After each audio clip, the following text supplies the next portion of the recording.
सदानंदाचा येळकोट येळकोट येऊ का घरात? अरे आबा हा राजा कसा आहेस बाबा? बरं झालं तू आलास त्या. अगं पोरी राहू दे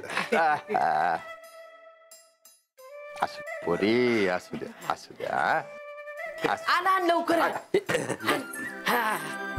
शेवता आबा ये. अरे या या रे समजा. या रे बाबा या.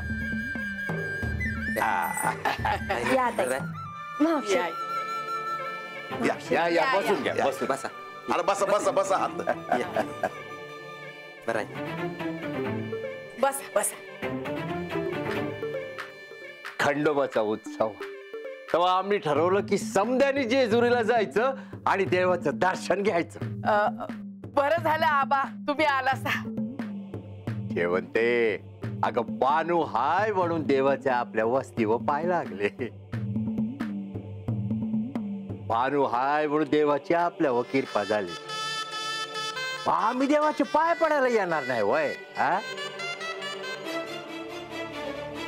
आबा गेल्या साली नाही वय आपल्या वस्ती खंडोबाचं उत्सव साजरा केला होता.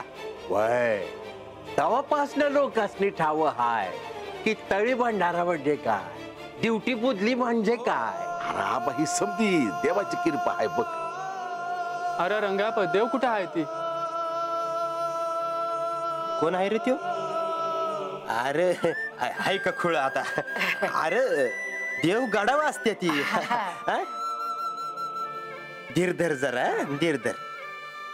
बानू आमची समद्या गावकऱ्यांची एक इच्छा आहे ती पुरी करायची आहे बघ तुला. अरे बोल की आबा. आमसनी देवाला भेटायचं आहे, त्याचं दर्शन घ्यायचं आहे, त्याचं मानपान करायचं आहे.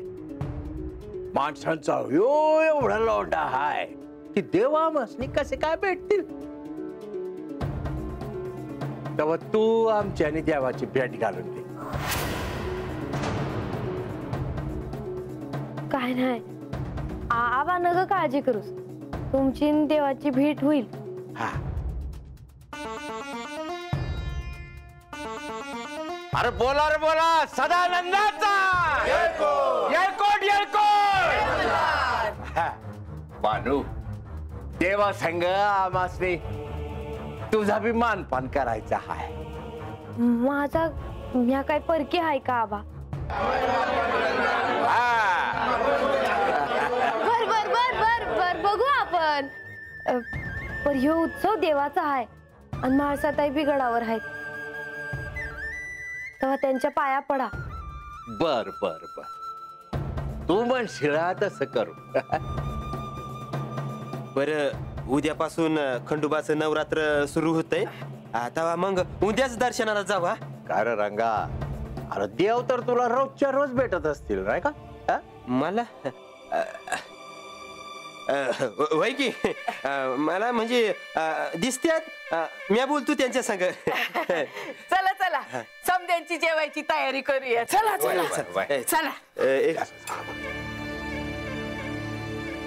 ह्यासनी म्या देवांचं दर्शन कसं घडवणार? मलाच गडावर जाता येणार नाही. मगाशी तू आठवण करून दिलीस तू पहिल्यांदा जेजुरीत आल्याची. माझ्या आयुष्यातला सगळ्यात अशुभ दिवस होता तो.